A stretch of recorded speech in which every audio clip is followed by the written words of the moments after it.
भाई, जश्न गौसुल वरा है। हमने गौसे आजम को सिर्फ एक बाबा और एक पीर मान लिया, बस। उनकी 11वीं करा लो, उनकी फातिहा कर लो, लोगों की दावतें कर दो, बस इतने ही में हमने गौसे आजम को समेट रखा है। जबकि अल्लाह की कसम खा के कहता हूं, नबी के मिंबर पे बैठ के गौसे आजम के जमाने में गौसे आजम से बड़ा कोई मुफ्ती नहीं था। गौसे आजम के जमाने में गौसे आजम से बड़ा कोई आलिम नहीं था। गौसे आजम के जमाने में गौसे आजम से बड़ा कोई दीनदार नहीं था। गौसे आजम के जमाने में गौसे आजम से बड़ा कोई परहेजगार नहीं था। गौसे आजम के जमाने में गौसे आजम से बड़ा कोई सूफी नहीं था। गौसे आजम के जमाने में गौसे आजम से बड़ा कोई कुरान का कारी नहीं था। गौसे आजम सिर्फ बाबा और पीर नहीं थे, गौसे आजम अपने वक्त के बहुत बड़े अल्लाह के वली भी थे और बहुत बड़े शरीयत के जानकार भी थे।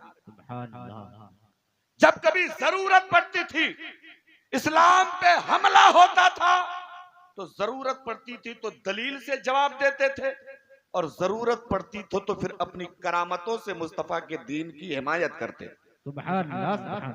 जहां जैसी जरूरत पड़ती थी, गौसे आजम उसी हिसाब से नबी की शरीयत का दिफा करते थे। आओ जरा तवज्जो करना। एक बार बगदाद के किसी इलाके में एक ईसाई मौलाना आ गया। ईसाई, उसने कहा, एक बात बताओ लोगों, किसका कलमा पढ़ते हो? तो बगदाद लोगों ने कहा, हम आखिरी नबी मुहम्मदुर रसूलुल्लाह का कलमा पढ़ते। अच्छा, एक बात बताओ, तुम्हारे नबी का क्या कमाल है? तुम्हारे नबी से बड़े तो हमारे नबी थे। बोले वो कैसे? बोले सुनो, हमारे नबी अंधों की आंखों पे हाथ फेर देते थे, अंधा आंख वाला हो जाता। कोढ़ियों के ऊपर हाथ फेर देते थे, कोढ़ियों को अल्लाह शिफा दे देता। मुर्दों को ठोकर मार देते थे, अल्लाह मुर्दों को जिंदा कर देते था। इसलिए तुम्हारे नबी से बड़ा हमारा नबी है। इसलिए अपने नबी का कलमा छोड़ो, आज से तुम लोग कलमा पढ़ो, ला इलाहा इल्लल्लाह ईसा रूहुल्लाह। कलमा बदलवा दिया, बदल गया, लोगों ने कलमा बदल गया। गौसे आजम को यह बात पता चल गई। आज हमें आप दावत दे के बुलाते हैं तो हम कहते हैं हमारे पास आने का टाइम नहीं। कहीं कोई शरीयत सीखना चाहता है तो हम कहते हैं हमारे पास वक्त नहीं। गौसे आजम को सिर्फ यह बात पता चल गई कि किसी इलाके में मुस्तफा की शरीयत में धांधली हो गई है, किसी इलाके में नबी के कलमे को नीचा दिखाया गया है। गौसे आजम खुद सफर करके पहुंच गए, वहां पहुंच गए। पहुंचने के बाद कहते हैं जरा कलमा सुनाओ। तो लोगों ने कलमा सुनाया, ला इलाहा इल्लल्लाह ईसा रूहुल्लाह। अब गौसे आजम को बड़ा ताज्जुब हुआ, पूछा बताओ ये कलमा तुम्हें सिखाया किसने? लोगों ने कहा हुजूर, एक ईसाइयों का मौलाना आया था, उसी ने हमें ये कलमा सिखाया। गौसे आजम फरमाते उसको बुला के लाओ। बुलाया गया, सामने आ गया। गौसे आजम ने पूछा, बता तेरा मामला क्या है? कहने लगा, आपके नबी छोटे, हमारे नबी बड़े, आपके नबी की शान छोटी, हमारे नबी की शान बड़ी है, इसलिए आप कलमा पढ़ना छोड़ दीजिए, हमारे नबी का कलमा पढ़ना शुरू। गौसे आजम पूछते, अच्छा तेरे नबी की सबसे बड़ी शान क्या है? कहने लगे, मेरे नबी की सबसे बड़ी शान यह है कि मुर्दों को जिंदा कर देते, मुर्दों को जिंदा कर देते। गौसे आजम कहते हैं, अबे पागल, इतनी शान दिखाने के लिए नबी की जरूरत नहीं है, ये काम तो उनके गुलाम कर दिया करते हैं, ये काम तो उनके छोटे छोटे गुलाम। नारे रिसालत, जश्न गौसुल वरा, जश्न गौसुल वरा, मुफ्ती शमीउल हसन साहब किबला, वलमाए अहले सुन्नत, फैजाने गौसे आजम, लब्बैक या रसूलुल्लाह, लब्बैक या रसूलुल्लाह, नारे रिसालत। सुभान अल्लाह। गौसे आजम फरमाते, इतनी छोटी बात के लिए तो नबी तक चला गया? अरे ये काम तो उनके गुलाम करते। वो कहने लगा, हजरत बात समझ में नहीं आई, गुलाम करते। गौसे आजम ने हाथ पकड़ा, लेके कब्रिस्तान चले गए। कब्रिस्तान पहुंचे। अच्छा एक बात बताओ, बरकड़िया के कब्रिस्तान में कौन मरा, कहाँ दफन है, मुझे पता नहीं पता। मैं आज पहली बार आया हूँ जिंदगी में। कौन मरा, कहाँ दफन है, किस जगह दफन है, मुझे पता नहीं। लेकिन अगर मैं जाके बता दूं कि फला बंदा यहाँ मरा है तो आप समझोगे ना मुफ्ती साहब में कुछ तो कमाल है। जी जी। गौसे आजम ने हाथ पकड़ा लेके कब्रिस्तान चले गए। अब वो ईसाई मौलाना साथ साथ में जा रहा, जाते जाते वो सोचा ले चलते हैं नई वाली कब्र के पास और इनसे कहेंगे इस कब्र के मुर्दे को जिंदा करो। तो गौसे आजम कहते हैं उतनी दूर जाने की जरूरत क्या है, जहां तू खड़ा है ये भी तो कब्र नजर आ रही।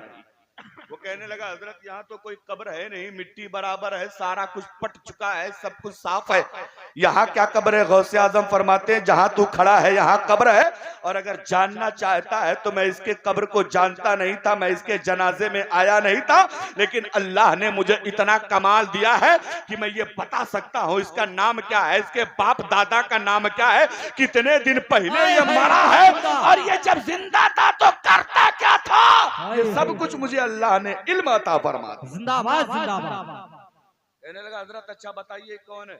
गौसे आजम फरमाते जहां तू खड़ा है ये गवैये की कब्र है, गवैया गाना गाता था, बाजा बजाता था, ये उसकी कब्र है। कहने लगा हजरत फिर कितने साल पहले मरा। गौसे आजम फरमाते तकरीबन 20 साल पहले मरा, 20 साल पहले मरा है। अब वो कहने लगा इसकी तो हड्डी सड़ गई होगी, गल गई होगी, सब मट्टी मट्टी हो गया होगा, लाओ इसी पे चेक करते हैं और इनसे कहते हैं इसी को जिंदा कर दीजिए। कहने लगा हजरत फिर नई वाली कब्र पे जाने की जरूरत नहीं है, इसी मिट्टी वाले को, इसी गाने वाले को जिंदा कर दीजिए। गौसे आजम मुस्कुरा के फरमाते बोल गाता बजाता जिंदा कर दूं कि सादा सादा जिंदा कर दूं। बोल कैसे जिंदा चाहता है, गाता बजाता निकालूं या सादा सादा निकालूं।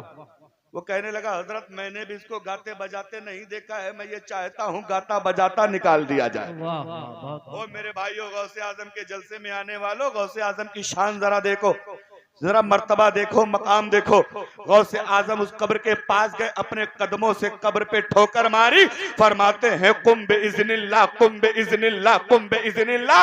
ऐ बंदे अल्लाह के हुक्म से जिंदा हो जा, कसम परवरदिगार की, जैसे ही गौसे आजम का कदम लगा है मरा हुआ बंदा गाता बजाता कब्र से बाहर आ गया है, गाता बजाता कब्र से बाहर आके खड़ा होके कहने लगा हुजूर क्या कयामत आ गई है, क्या हिसाब किताब का दिन आ गया है। गौसे आजम फरमाते ना ना ना कयामत आई है, ना हिसाब किताब का दिन आया है। कहने लगा हुजूर फिर मुझे क्यों जिंदा कर दिया है। गौसे आजम कहने लगे इस जाहिल को ये बताना था जो कमाल इसके नबी करते थे वो कमाल मुस्तफा के गुलाम करते हैं, जो कमाल तेरे नबी दिखाते थे वो कमाल मुस्तफा के गुलाम कर दिया करते हैं। वो ईसाई मौलाना कदमों पे गिर गया और कहने लगा हजरत जब बगदाद के गौसे आजम की ये शान है तो मदीने के रसूल आजम की शान क्या होगी, मदीने के नबी आजम की शान। नारे तकबीर, नारे रिसालत, मसलके आला हज़रत। ये है शान गौसे आजम, ये है मकाम गौसे आजम। लेकिन एक बात बताओ, गौसे आजम को ये मकाम मिला कैसे? दिन भर पत्ता फेंटने से? गौसे आजम को ये मकाम मिला कैसे? चरस फूंकने से? गौसे आजम को ये मकाम मिला कैसे? भांग पीने से? गौसे आजम को ये मकाम मिला कैसे? जाके शराब के अड्डे पे बोतल की बोतल खाली करने पे? गौसे आजम को ये मकाम मिला कैसे? जुमा जुमा पढ़ने से? गौसे आजम को ये मकाम मिला कैसे? आलिमों की बेइज्जती करने से? गौसे आजम को ये मकाम मिला कैसे? कैसे मिला ये मकाम? आपको लगता होगा कि आपने 11वीं कर ली, बस बहुत बड़ा तीर मार दिया आपने बकरा काट दिया तो बहुत बड़ा काम कर दिया आपने। अल्लाह की कसम खा के कहता हूँ एक बात बहुत साफ सुथरी नोट कर लेना, हजरत उमर से बड़ा आबिद कौन है? हजरत उमर से बड़ा जाहिद कौन है? हजरत उमर से बड़ा परहेजगार कौन है? आज हम हज करने जाते हैं तो दुनिया हमें हाजी करती है, लेकिन उमर का हज ऐसा है, उन्होंने हज किया है तो मुस्तफा के साथ किया है, तवाफ किया है तो नबी के साथ किया है, जमजम पिया है तो नबी के साथ किया है, नबी के दीन की खातिर तलवार चलाई है, नबी के दीन की खातिर जिन लोगों से मार खाई है वो हजरत उमर है। फरमाते हैं मुझे डर लग रहा है कि दरिया के किनारे मेरी हुकूमत में अगर एक कुत्ते का पिल्ला प्यासा रह गया तो फिर उमर को मैदाने महशर में मुंह दिखाने का मौका कैसे मिले। और तुमने एक बकरा काट दिया तो तुमने समझ लिया जन्नत तुम्हारे बाप की जागीर हो गई है? याद रखो जन्नत इतनी आसान नहीं है जितनी लोगों ने बना दी है। इतनी आसान नहीं है कि एक बार सुभान अल्लाह कह दो जन्नत पक्की। तब तो हम लोगों से ज्यादा जन्नती कौन हो जाए। अरे हमसे ज्यादा सुभान अल्लाह तुम्हें याद है? लेकिन एक बात याद रखना, मुस्तफा की शरीयत से कोई समझौता नहीं, नबी की शरीयत से कोई समझौता नहीं, नबी के दीन से कोई समझौता नहीं है। और मैं अभी अनाउंसर साहब ने एक बहुत बड़ी बात कही थी कि ये मिंबर मुस्तफा है, यहाँ से नबी का दीन नबी की तहजीब में पेश करना चाहिए, वो हकड़ा करके नबी के दीन का मजाक नहीं बनाना चाहिए।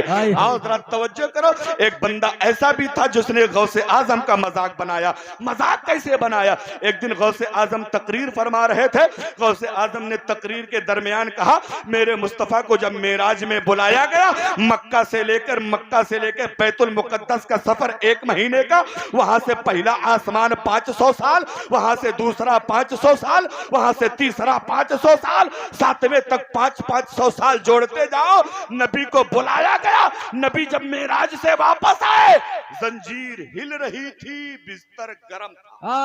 बहुत जोर से कह दो सुभान अल्लाह। सुभान अल्लाह, सुभान अल्लाह। अभी आप सुभान अल्लाह कहने में कंजूसी कर रहे हैं। मैं मुस्तफा की एक हदीस पढ़ दूं। ये देखिए शहरवाज भाई बैठे, बाकी आधे से ज्यादा स्टेज गायब हो गया। ये भी एक बीमारी है सुन्नियों में, बहुत बड़ी बीमारी है, सच बताऊं। अच्छा इसको बीमारी भी कह लो, मजबूरी भी कह लो, क्योंकि कोई इमाम है फजर में नहीं पढ़ा तो कमेटी गर्दन पे लात रख देती, बेचारा कहता है चलो वहां से चलो थोड़ा सा। अब सुने जरा तवज्जो, गौसे आजम है, गौसे आजम है, तकरीर यही कर रहे थे, नबी मेराज में गए, ऐसे हुआ ऐसे हुआ ऐसे हुआ ऐसे हुआ। एक बंदा उठा जाने लगा, मजमे से उठा चला गया और वापस गया। रास्ते में एक बंदा मिला, बोले यार भैया गौसे आजम की तकरीर सुनने गए थे, क्यों वापस आए? बोले इतना बड़ा बड़ा झूठ बोल रहे हैं कि न जमीन में समाएगा न आसमान में समाएगा। बोले वो कैसे? बोले अच्छा एक बात बताओ, मक्का शरीफ से बैतुल मुकद्दस की दूरी 1 महीने की, आदमी सवारी से जाएगा तो 1 महीना लगेगा। और गौसे आजम कह रहे कि नबी मेराज में गए, 7 आसमान घूमे, जन्नत घूमे, दोज़ख घूमे, सब कुछ सैर करके आए, बिस्तरों गर्म था और जंजीर हिल रही। बोले इससे बड़ा झूठ क्या हो सकता? बंदा समझ गया कि इसके बाउंस हो गई है बात, इसकी समझ से बाहर हो गई। आगे बढ़ा, बीवी घर में मिली, पूछने लगी अच्छा बताओ क्यों वापस आ गए? गौसे आजम की बात सुनने गए थे। कहने लगा देखो तुम बात तो करो मत, पहले से दिमाग बहुत खराब है। कहने लगे हुआ क्या? बोले इतना बड़ा बड़ा झूठ बोल रहे हैं महफिल में, इतना बड़ा झूठ तो नहीं बोलना चाहिए। बीवी अक्लमंद थी, वो समझ गई कि इसको बात समझ में नहीं आई है, वरना अल्लाह की कसम गौसे आजम ने पूरी जिंदगी में कभी झूठ बोला ही नहीं है। गौसे आजम ने जिंदगी में किसी को धोखा दिया ही नहीं है। गौसे आजम ने अपनी पूरी जिंदगी में किसी को तकलीफ पहुंचाई ही नहीं है। वो नबी की शरीयत को गलत कैसे बता सकते हैं? बीवी कहने लगी अच्छा छोड़ो, नहीं जाना है मत जाओ, लेकिन बताओ खाना क्या बनाना है, खाना क्या बनाया जाए? कहने लगा रुको बाजार का दिन है, मैं जल्दी से जाता हूँ, बाजार से मछली लेकर आता हूँ, ताजा ताजा मछली बनाओ, आज मौसम बड़ा अच्छा है, मछली खाने का मन कर रहा है। गया मछली लेकर आया, बीवी को दे दिया, बोले इसको साफ करो, बनाओ, काटो, पकाओ। तब तक मैं दरिया पे जाता हूँ, नहा के आता हूँ, गुस्ल करके आता हूँ। कपड़ा उठाया, दरिया पे गया, बीवी अभी झाड़ू लगा रही थी। झाड़ू लगाने के बाद कहती है मछली काट के मैं बना रही हूँ, जाओ तुम नहा के आओ। वो बंदा नहाने के लिए दरिया पे गया, कपड़ा उतार के दरिया में डुबकी लगाया, उस पार निकला तो लड़की बन गया। क्या बन गया? जोर से बोलो। पंगा किससे लिया है? गौसे। लड़की बन गई। अब लड़की बन गया तो मारे शर्म के पानी से निकल ही नहीं रहा, अपने आप को देख रहा, हाय रे मेरे बप्पा, पूरे बदन का हुलिये चेंज, थे कुछ और हो गए कुछ और। शर्माते शर्माते जैसे तैसे करके किनारे निकल के खड़ा था, और लड़की ऐसी वैसी नहीं, बहुत हसीनो जमील, बहुत खूबसूरत, वहीं किनारे खड़ा था। शर्मा रहा था कि आगे बढ़ूं कैसे, कपड़े उस पार हैं, इस पार मैं निकल आया हूं, लड़की बन गया हूं। इतने में देखा उधर से एक बादशाह गुजर रहा था घोड़ा लेके। बादशाह ने देखा बड़ी खूबसूरत लड़की दरिया के किनारे है, उठाया, घोड़े पे बैठाया, लेके 9-11 हो गया,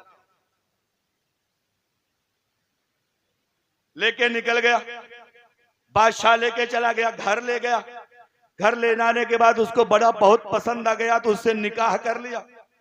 अब एक तरफ तो कबूल कर रहा हूं कह रहा है, लेकिन दिल ही दिल में कह रहा है, रे मेरे बाप, मैं था तो लड़का, अब मुझे लड़की बन के बीवी बनना पड़ रहा। मेरी निकाह में मेरी बीवी थी, अब मुझे दूसरी की बीवी बनना पड़ रहा। पंगा किससे लिया है? गौ से, जोर से बोलो, गौ से। अब बहुत टेंशन में है। अब जब बीवी बना है तो वो निकाह में रह रहा है मियां बीवी की तरह। 1-2 साल नहीं, 12 साल रहा, 12 साल रहा। तकरीबन 7 या 8 बच्चे भी पैदा हुए। अब जितने बच्चे पैदा होते सर पटक पटक के रोता, हाय रे मेरे मौला, ना ऐसा किया होता, ना ऐसी नौबत आई होती। अच्छे भले मेरे खुद बच्चे हो रहे थे, मैं बच्चा पैदा कर रहा था, मेरे सबब से मेरी बीवी बच्चा कर रही थी, अब मुझे खुद बीवी बन के बच्चा करना पड़ रहा। जरा सोच के देखो, एक मर्द औरत बन जाए और उसको 7-7, 8-8 बच्चे पैदा करना पड़े। हालत समझ सकते हो, तुम्हें बताने की जरूरत। सारी कंडीशन, नौजवान बहुत मुस्कुरा रहे हैं हजरत, लेकिन जरा तवज्जो करना, गौसे आजम का पावर मैं तुम्हें दिखाना चाह रहा हूं। जिसने गौसे आजम से पंगा लिया है उसका हाल क्या हुआ। गौसे आजम कोई ऐसे वैसे बुजुर्ग का नाम नहीं है, इतने जलाली थे कि नापाकी में कोई नाम लेता था तो पूरे बदन में आग लग जाती थी। लेकिन ये कमाल है मुस्तफा जाने रहमत का कि गौसे आजम के जलाल को उन्होंने कम करवा दिया। अब थोड़ी सी तवज्जो करना मेरे भाई, मुस्तफा जाने रहमत की शरीयत है, मेरे गौसे आजम है। अब उसके यहाँ 7-8 बच्चे पैदा हो गए। अब एक दिन फिर वो नहाने के लिए उसी दरिया पे आया, दरिया पे नहाने के लिए आया। जब दरिया में डुबकी लगाया, नहाते हुए उस पार निकला तो फिर वही पुराना मर्द, जो पहले था वही फिर बन गया, जो पहले था वही फिर हो गया। जब निकल के बाहर देखा तो कपड़ा वहीं पड़ा है। सोच में पड़ गया, हाय मेरे मौला, मैं 12 साल के बाद आ रहा हूं, न कपड़ा उड़ा है, न कपड़ा सड़ा है, न कपड़ा गला है, न कपड़ा चोरी हुआ। मंजर समझ में नहीं आ रहा है। कपड़ा उठा के पहना, सोच रहा है कि बीवी तो ना जाने कहां चली गई होगी, 12 साल हो गए, बच्चे ना जाने कैसे होंगे, 12 साल हो गए। लेकिन सोचता हुआ जब अपने घर के दरवाजे पे पहुंचा तो घर सही सलामत है, बच्चे अभी भी खेल रहे हैं और उसकी बीवी अभी मछली काट रही है। जोर से कह दो, जोर से कह दो। देखा बीवी मछली काट रही है, बीवी पे भड़क गया, कहने लगा, क्या तुम्हारा दिमाग खराब है? मैं इतने दिनों के बाद आया हूं, अभी तक तुमने मछली बनाई नहीं। बीवी चढ़ गई, कहने लगी, क्या तुम्हारा दिमाग खराब है? मुझे तो लग रहा तुम दरिया तक पहुंचे ही नहीं हो, रास्ते ही से वापस आ गए। मुझे तो लग रहा तू दरिया गया ही नहीं, रास्ते ही से वापस आ गया। क्या नहा के नहीं आए? उसको बात समझ में आ गई, यार 12 साल बिता के आया हूं, ये कह रही है भी वापस आ गया। 12 साल बिता के आया हूं, मछली पकी नहीं। 12 साल बिता के आया हूं, बच्चे जहां खेल रहे थे वहीं खेल रहे थे। बात समझ में आ गई, दौड़ के चला गया गौसे आजम के कदमों में, कहने लगा, हजरत। गौसे आजम ने चेहरा देखा, मुस्कुराने लगे, चूंकि जानते थे मामला क्या किसे क्या होके आ रहा है। गौसे आजम ने कहा, खैरियत है? कहने लगा, हजरत खैरियत की बातें न करो, जो नहीं होना था वो सब हो गया है। हजरत जब गौसे आजम के लिए, जब मुझ जैसे बंदे के लिए गौसे आजम ने वक्त को रोक दिया है, तो मेरे नबी के लिए खुदा ने कैसे नहीं रोका होगा? मेरे नबी के लिए अल्लाह ने वक्त को कैसे नहीं रोक दिया? नारे तकबीर, नारे तकबीर, नारे रिसालत, मसलके आला हजरत, फैजान आला हजरत, जश्न गौसुल वरा, नारे तकबीर, नारे रिसालत। तवज्जो है। बात समझ में आ रही है तो जोर से कह दें सुभान अल्लाह। जिसको जिसको नहीं समझ में आ रही है वो और जोर से कह दो सुभान अल्लाह। हमारी कौम है बहुत एडवांस है। अब थोड़ी सी तवज्जो कर।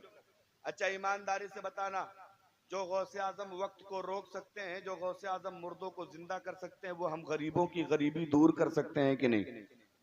जोर से बोलो, कर सकते हैं कि नहीं? जिसका जिसका अकीदा है गौसे आजम गरीबी दूर कर सकते हैं वो जरा जोर से कह दे सुभान अल्लाह। अच्छा सुनो, गौसे आजम गरीबी दूर भी कर सकते हैं, गौसे आजम बीमारियों से शिफा भी दे सकते हैं। अगर आपको यकीन ना हो तो आओ एक छोटी सी बात और बताओ। गौसे आजम है, गौसे आजम है।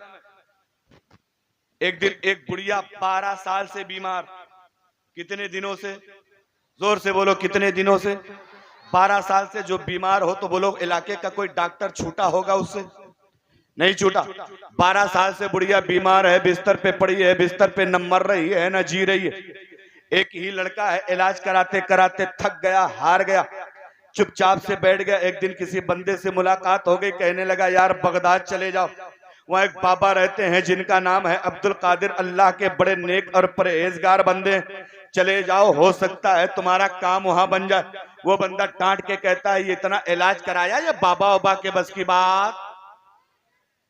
वो कहने लगा यार मरता क्या ना करता, चले जाओ, ना वहां कोई गंडा लगेगा, ना तावीज लगेगा, ना पैसा लगेगा, ना टोकन लगेगा, ना कोई फीस है, चले जाओ, हो सकता है अल्लाह करम फरमा दे।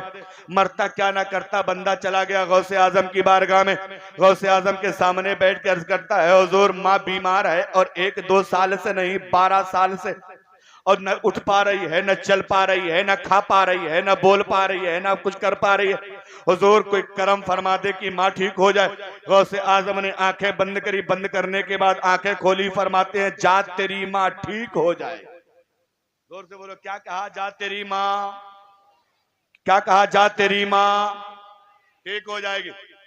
वो कहने लगा हजरत आपने भी झूठी तसल्ली दे दी, सारे डॉक्टरों ने यही कहा था ठीक हो जाएगी, ठीक हो जाएगी, ठीक हो जाएगी, लेकिन किसी ने 3 महीने का कोर्स कराया, किसी ने 6 महीने का, किसी ने 10 महीने का, किसी ने साल भर का, और आज तक माँ ठीक नहीं हुई। आप भी कह रहे ठीक हो जाएगी, मैं ऐसे नहीं मानूंगा। ये बताइए ठीक होगी कितने दिन में?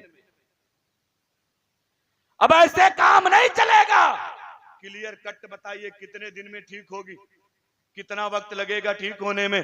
गौसे आजम फरमाते हैं, कहने लगा हजरत 12 साल से बीमार है, कम से कम 12 महीना तो लग ही जाएगा। गौसे आजम मुस्कुरा के फरमाते 12 महीना छोड़ 12 हफ्ता नहीं लगेगा। क्या कहा? 12 हफ्ता नहीं लगेगा। कहने लगा अरे हजरत कोई जादू की छड़ी है क्या आपके पास? 12 साल से माँ बीमार है, आप कह रहे 12 हफ्ता नहीं लगेगा। गौसे आजम फरमाते 12 हफ्ता छोड़ 12 दिन नहीं लगेगा। और आपको सुभान अल्लाह कहने में 13.5 दिन लग ही जाएगा। अच्छा नहीं लगेगा? हजरा जोर से कह दो सुभान अल्लाह। गौसे आजम से सच्ची मोहब्बत है, जिंदगी में कभी भी उनकी नियाज खाए हो तो मोहब्बत से कह दो सुभान अल्लाह। हजरत गौसे आजम फरमाते हैं 12 हफ्ता छोड़ 12 दिन नहीं लगे। वो कहने लगा हुजूर मेरे जज्बात का एहतराम करें, मैं पहले से बहुत दुखी हूँ, 12 साल से माँ बीमार है, आप कह रहे हैं 12 दिन नहीं लगेगा। गौसे आजम फरमाते हैं 12 दिन छोड़ 12 घंटा नहीं लगेगा। क्या कहा? 12। कहने लगा अरे हजरत 12 साल से माँ बीमार है, आप कह रहे हैं 12 घंटा नहीं लगेगा। गौसे आजम करते अच्छा 12 घंटा छोड़ 12 मिनट नहीं लगेगा। क्या कहा? 12 मिनट नहीं लगेगा। अब वो बड़ी ताज्जुब में पड़ गया, कहने लगा हजरत आखिर कौन सा नुस्खा है आपके पास? 12 साल से माँ बीमार है, आप कह रहे 12 हफ्ते 12 मिनट नहीं लगेगा। गौसे आजम फरमाते 12 मिनट छोड़ 12 सेकंड नहीं लगेगा। क्या कहा? 12। कहने लगा हजरत अब सेकंड से नीचे तो कुछ होते नहीं, जल्दी से बताओ नुस्खा क्या है?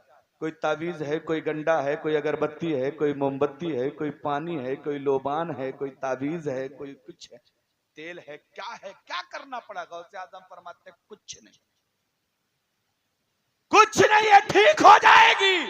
कहने लगा हजरत कुछ तो पहनाने वाला, पिलाने वाला, सुंघाने वाला, मालिश करने वाला कुछ तो देंगे। गौसे आजम फरमाते कुछ नहीं। बोले फिर ठीक कैसे होगी? अब तवज्जो करना, यहां से मेरे जुमले सुनना। गौसे आजम फरमाते उठ जा, दौड़ के अपने घर पहुंच जा, अपनी माँ को बिस्तर से सहारा दे के उठा के बैठाना और अपने माँ के कान में कह देना, जल्दी से भाग जाओ, मुझे अब्दुल कादिर ने भेजा है, जल्दी से भाग जाओ, मुझे गौसे आजम ने भेजा है। वो बंदा दौड़ लगाया, घर पहुंचा, माँ को उठा के बैठाया, बैठाने के बाद माँ के कान में कहता है, जल्दी से भाग जाओ, मुझे गौसे आजम ने भेजा है, जल्दी से भाग जाओ, मुझे अब्दुल कादिर ने भेजा है। जो माँ 12 साल से बीमार थी उठ के खड़ी हो गई, बेटे को सीने से लगाया और कहती है, मेरे लाल, जिसके नाम में इतनी ताकत है उसकी पूरी जात में कितनी ताकत होगी, जिसके नाम में इतना कमाल है उसके पूरे जिस्म में कितना कमाल होगा। नारे तकबीर, नारे रिसालत, जश्न गौसुल वरा, फैजाने गौसुल वरा, नारे तकबीर, नारे रिसालत। कहने लगे, बेटा नाम में इतनी तासीर है तो पूरे जिस्म का हाल क्या होगा। कहने लगे, बेटा एक बात बताओ, क्या बाबा से मुलाकात हो जाएगी। वो बेटा कहता, हाँ हाँ हो जाएगी, चलो यहीं बगदाद ही में तो रहते हैं। माँ बेटा पहुंच गए गौसे आजम के कदमों में, माँ कदमों में गिर गए, कहने लगे, हुजूर अगर आपने आपने आपने मेहरबानी करके जिंदगी दे दी है तो फिर मुरीदों में शामिल फरमा ली, अपना मुरीद बना लिए, दामन में जगह दे दी। अब दामन में जगह मिल गई है, गौसे आजम ने मुरीद बना लिया, माँ बेटा वापस जाने लगे तो औरतें फितरतन थोड़ी सी खुराफाती होती है ना, वो माँ कहने लगे, बेटा हजरत से पूछ बीमारी कौन सी थी। अरे ये तो पता चले दिक्कत क्या थी, बीमारी कौन सी थी। बेटा गया, कहने लगा, हुजूर अम्मा पूछ रही है बीमारी कौन सी थी। गौसे आजम फरमाते, बीमारी थी ही नहीं, बीमारी थी ही नहीं, बीमारी थी ही नहीं। कहने लगा, हुजूर जब बीमारी थी नहीं तो डॉक्टरों ने 6 महीना, 3 महीना, साल भर का, 2 साल का कोर्स कराया क्यों। बीमारी नहीं तो था क्या। गौसे आजम फरमाते, तेरी माँ को एक काला जिन्न परेशान कर रहा था, एक बदतमीज जिन्नात परेशान कर रहा था, और तूने अपनी माँ के कान में मेरा नाम ले लिया है। अब पूरी जिंदगी में कभी वो तेरी माँ के करीब नहीं आएगा। और कान खोल के सुन, जिस घर में मेरा जिक्र होता है अल्लाह उस घर से बलाओं को दूर कर दिया करता है, अल्लाह उस घर से मुसीबतों को दूर कर दिया करता है। लो मेरे भाइयों, गौसे आजम के जलसे में आए हो, ये सोच के बैठना कि इस जलसे को कोई देखे ना देखे, गौसे आजम देख रहे। समझे, आजकल हजरत ठंडी का सीजन शुरू हो गया, हर आदमी कंबल उम्बल, आप तो जंगल के करीब रहते हैं, रजाई वजाई शुरू हो गई होगी।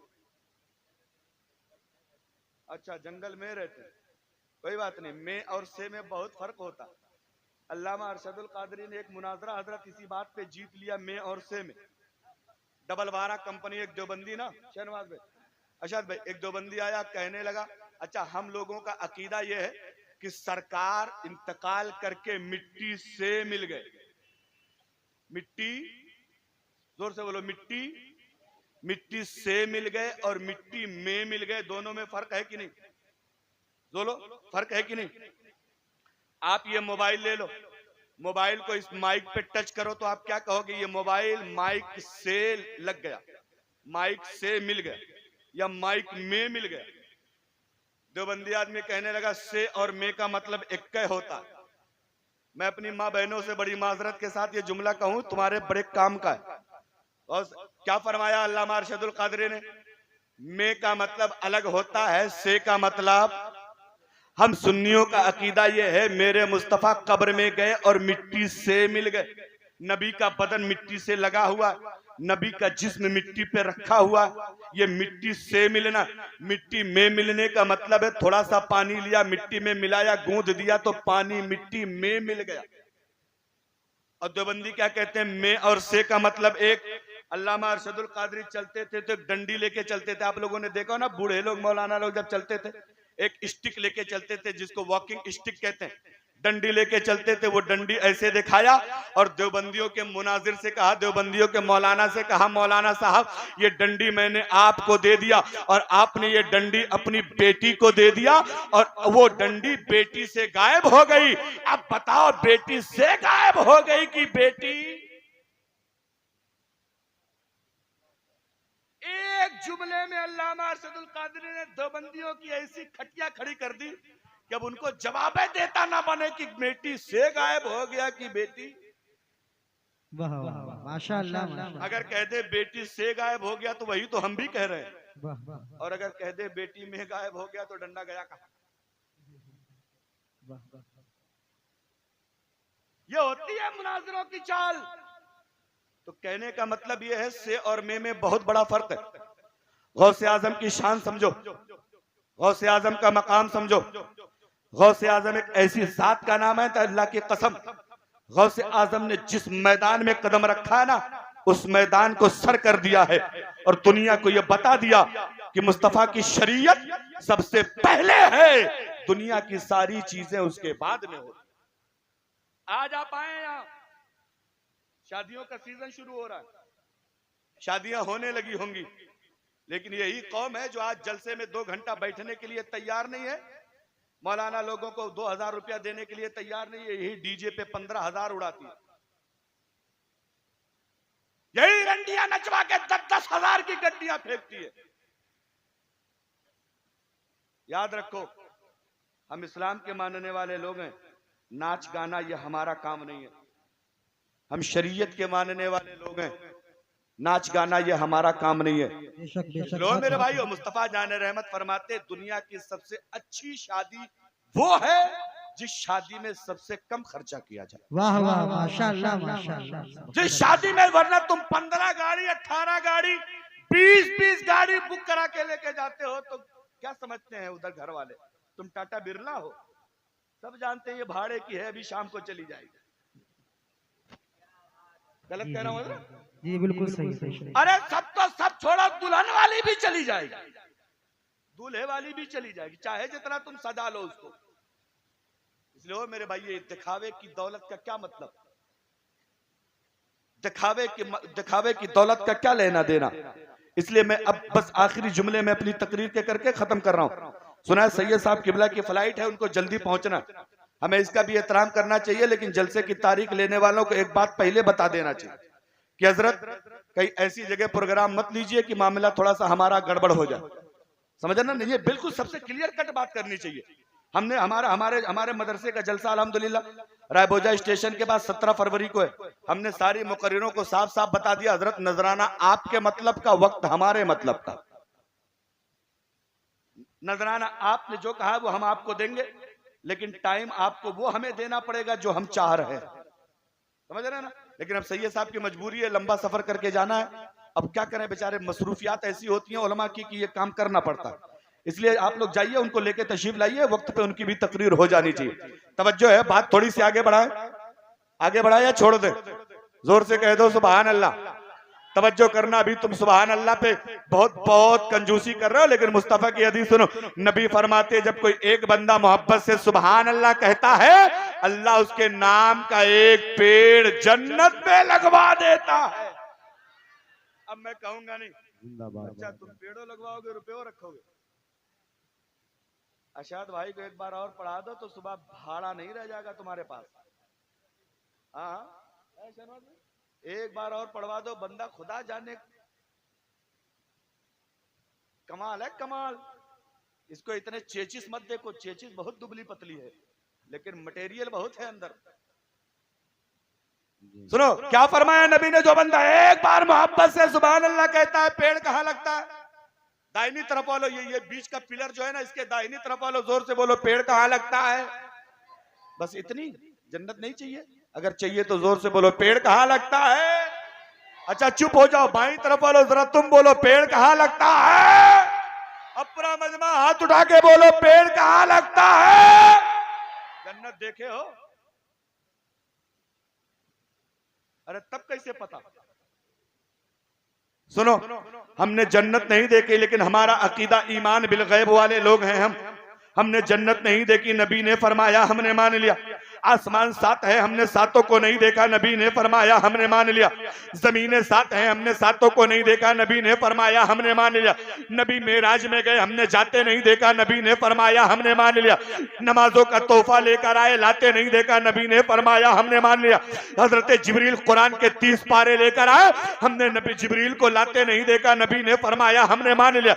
नबी मक्का से हिजरत करके मदीना गए, हमने जाते नहीं देखा, नबी ने फरमाया हमने मान लिया। नबी ने नमाजें पढ़ी, हमने पढ़ते नहीं देखा, नबी ने फरमाया हमने मान लिया।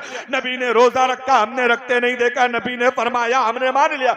नबी ने काबा का तवाफ किया, हमने तवाफे काबा करते नहीं देखा, नबी ने फरमाया हमने मान लिया। हजरत जिब्रील नबी की बारगाह में 24,000 मर्तबा आए, हमने आते नहीं देखा, नबी ने फरमाया हमने मान लिया। मुस्तफा के दंदाने मुबारक को जंगे ओहद में शहीद किया गया, हमने शहीद होते नहीं देखा, नबी ने फरमाया हमने। जोर से बोलो हमने। क्यों? एक देखने वाले का कहा मान लिया है, अरे एक देखने वाले का कहा मान लिया है, बिन देखे तुझे हमने खुदा मान लिया है, बिन देखे तुझे हमने खुदा मान लिया है, बिन देखे तुझे हमने खुदा मान लिया है। दोस्तों बोलो पेड़ कहाँ लगता है? गलत नहीं बोल रहा हूँ, मिंबर मुस्तफा पे बैठा हूँ, इतने कैमरे वाले चल रहे हैं, इनसे डर लगने लगा, कसम बता रहा हूँ। हाँ भैया कैमरे वालों, मैं तुमसे एक बड़ी माजरत के साथ कह रहा हूँ कि थंबनेल वगैरह थोड़ा सोच समझ के लगाया करो। हाँ, जो सच्चाई हो वो लगाओ। मैं जब से मुफ्ती सलमान अजहरी को जेल हुई है ना, तब से तकरीबन हर जलसे में यूट्यूब वालों से बड़ी माजरत कर रहा हूँ।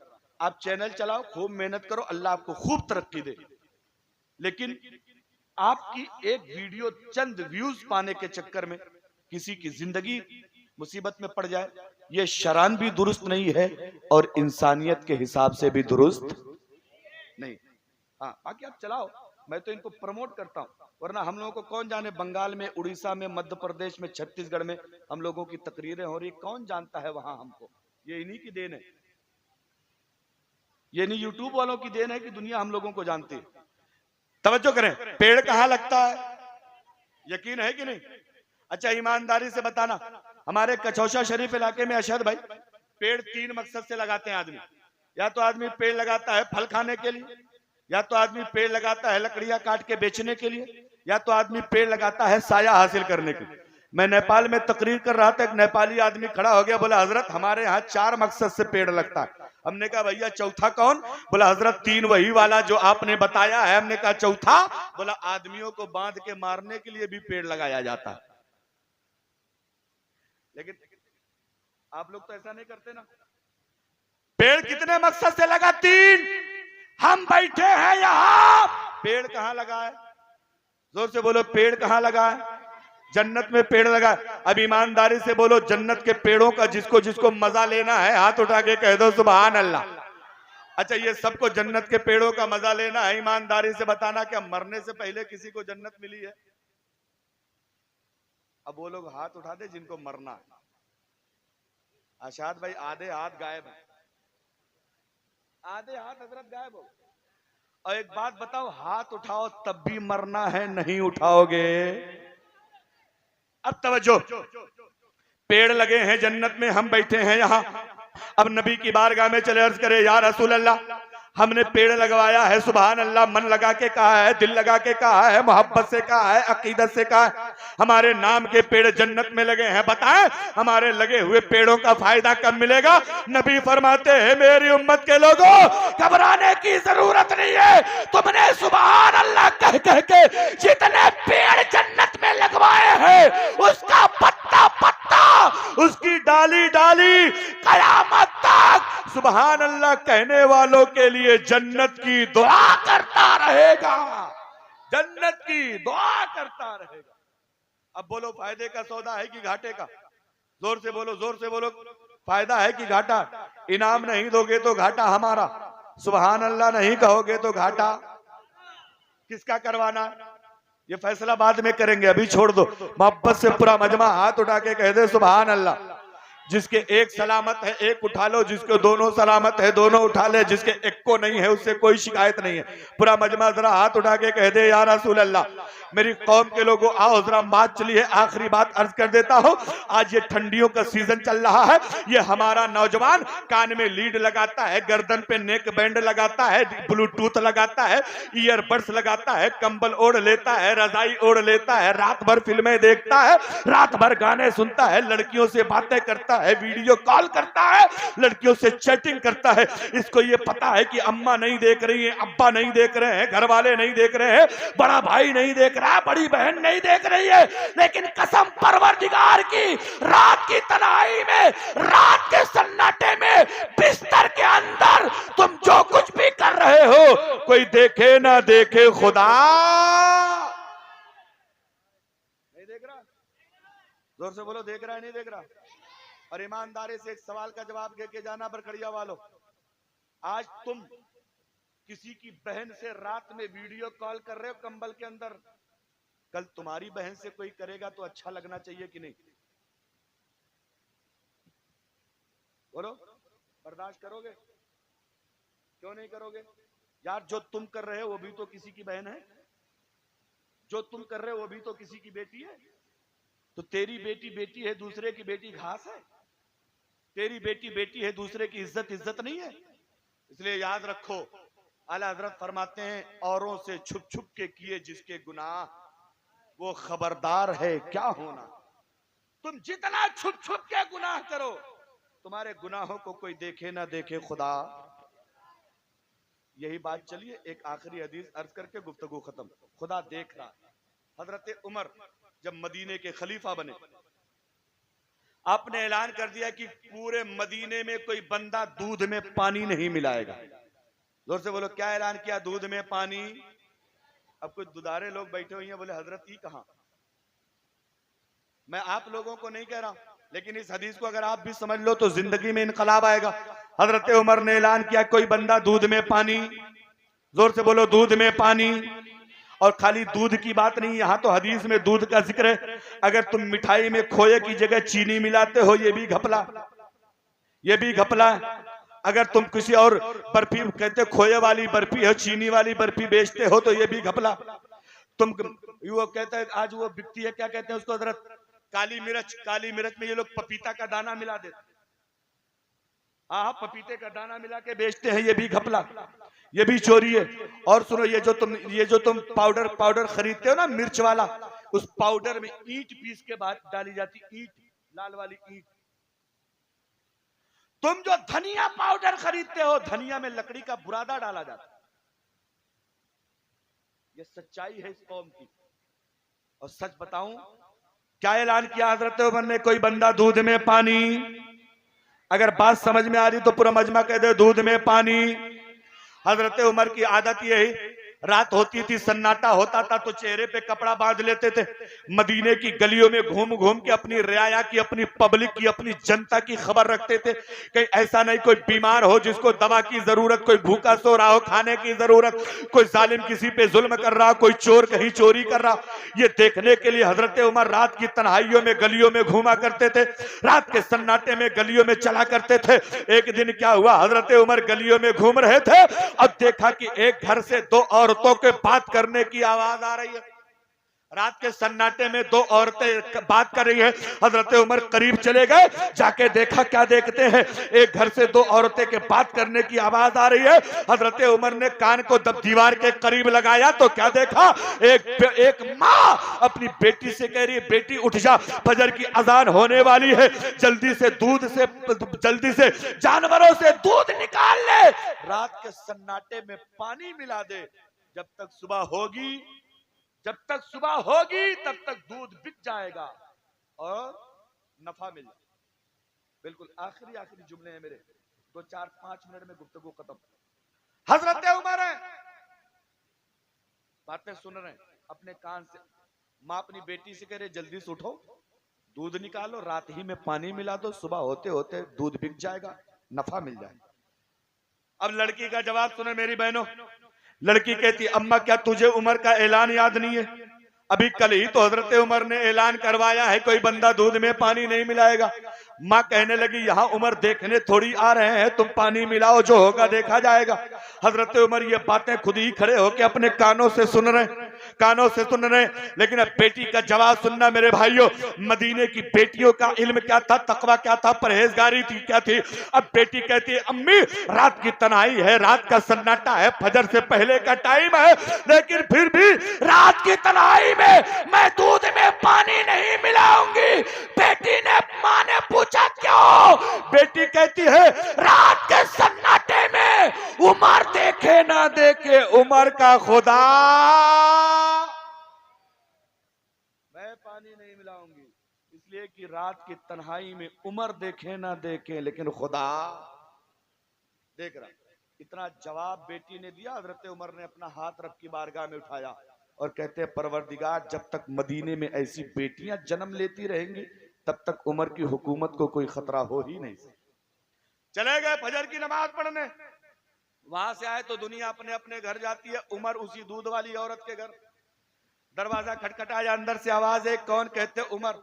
अब औरत थर थर कांपने लगी, हाय रे मेरे बाप अभी रात में कह रहे थे पानी मिलाओ, सुबह उमर घर आ गए, इनको किसने बता दिया? आई औरत आई, दरवाजा खोला, सलाम करके किनारे खड़ी हो गई, कहने लगे हुजूर कैसे आना हुआ? हजरत उमर कहते तुझसे बात नहीं करना, उस लड़की को बुला जिससे रात में तू बात कर रही, उसको बुला जिससे तुम बात कर रही थी। अब वो तो और डर गई, बाप रे बाप, लग रहा पक्की मुखबरी हो गई है, सटीक जानकारी है इनको। लड़की आई, हजरत उमर कहते बेटी कोई जबरदस्ती नहीं, कोई दबाव नहीं, कोई प्रेशर नहीं, कोई किसी तरह का कोई मामला नहीं। रात में तुमने अपनी माँ को जो जवाब दिया है मैंने अपने कानों से सुना, वो जवाब मुझे बड़ा पसंद आया। मैं चाहता हूं कि तुझे अपनी बहू बना लिया जाए। जोर से कह दो सुभान अल्लाह। तुझे अपनी बहू बना ले। कौन? उमर। 36 लाख मुरब्बा किलोमीटर के हाकिम है उमर, नबी के दूसरे नंबर के खलीफा हैं उमर। इतनी ताकत की 1000 पहलवान एक तरफ लड़े, हजरत उमर अकेले तो 1000 लोग हार जाते थे। इतनी बड़ी जात का नाम है उमर। और अपना रिश्ता लेके दूध वाली औरत के घर पहुंच गए। बेटी शर्माई, फिर बाद में कहती है हुजूर जो आपको पसंद है वो मुझे पसंद है, मुझे आपका ये रिश्ता मंजूर है। शादी होके बेटी घर पहुंच गई, बहू घर पहुंच गई, बेटे का निकाह हो गया, बहू आ गई। अब हजरत उमर ने कहा बेटी सुनो, आज से तुम मेरे घर की एक मेंबर हो, तुम्हें 2 काम करना है। मैं फजर की नमाज पढ़ के आऊं तो मुझे नाश्ता दे देना, और मैं जब हुकूमत की जिम्मेदारी संभालने के लिए जाऊं तो मेरे सामने आके खड़ा हो जाना और कहना अब्बा कोई देखे ना देखे खुदा। जोर से बोलो खुदा। ये बात कह के हजरत उमर भूल गए फजर की नमाज पढ़ने। नमाज पढ़ के आए, बहू ने नाश्ता दे दिया। जब हुकूमत की जिम्मेदारी संभालने के लिए जाने लगे कि आते सामने खड़ी हो गई, कहने लगी अब्बा कुछ याद है? हजरत उमर ने कहा बेटा मुझे तो याद नहीं। कहने लगे सुनिए, अदालत की कुर्सी पे बैठने जा रहे हैं, शरीयत का हुक्म लोगों को बताने जा रहे हैं, मुस्तफा जाने रहमत के अदालत का निजाम कायम करने जा रहे हैं। अब्बा एक बात याद रखिए, फैसला करने से पहले अपना पराया मत देखना, अमीर गरीब मत देखना, भाई पटीदार मत देखना, नातेदार रिश्तेदार मत देखना, और राजा प्रजा मत देखना, बल्कि फैसला करने से पहले एक हाथ में रब का कुरान हो, दूसरे में मुस्तफा की हदीस हो। फैसला करने से पहले ये बात जरूर सोच लेना, ये फैसला कोई देखे ना देखे खुदा, ये फैसला कोई देखे ना देखे खुदा। आज इसी की देन है कि हजरत उमर को अदालत का बादशाह कहा जाता है, बादशाह कहा जाता है। अब सुने, ये हदीस हमें क्या समझाती है? हम अपने बच्चों के बचपने में ये बात दिमाग में बैठा दे, बेटा कोई गुनाह छुप छुप के मत करना, इसलिए कि कोई देखे ना देखे खुदा। ये आपका रोड है, इसी रोड से गन्ने की ट्राली जाती होगी ना, जाती है। हमारा बेटा गन्ना खींच के लाता है ना, तो अम्मा कहते लाओ लाओ लाओ लाओ तने हम चूसी, यहाँ ला यहाँ ला। अब अम्मा चूस रही, लड़का समझ रहा हमने तो बहुत बढ़िया काम कर दिया। वो गया दूध दूसरे दिन 2 ले आया। अब बड़ी बाजी कह रही ला हम चूसी, भाभी कह रही ला हम चूसे। पूरा घर गन्ना चूस रहा, लेकिन किसी को ये तौफीक नहीं हुई कि पूछ ले बेटा गन्ना लाया कहां से। किसी को ये फुर्सत नहीं पूछ ले गन्ना पाया कहां से। ओ मेरी बहनों, ओ मेरे भाइयों, अगर तेरा भाई, तेरा बेटा, तेरा भतीजा गन्ना लेकर आया था तो तुझे अपने बेटे से पूछना चाहिए था, अपने भतीजे से पूछना चाहिए था, अपने देवर से पूछना चाहिए था, अपने भाई से पूछना चाहिए था कि बेटा गन्ना लाया कहां से। अगर बेटा कहता गन्ना ट्राली से खींच के लाया हो तो गाल पे खींच के तमाचा मारती, और मां कहती बेटा जिस ट्राली से तू गन्ना खींच रहा था ट्रैक्टर वाला देखे ना देखे, माल वाला देखे ना देखे, लेकिन खुदा, जोर से बोलो, खुदा देख रहा है। जिस दिन हमारी माएं बच्चों को ये सबक पढ़ाना शुरू कर देंगी, हमारे बच्चे गुनाहों से बाज आना शुरू हो जाए।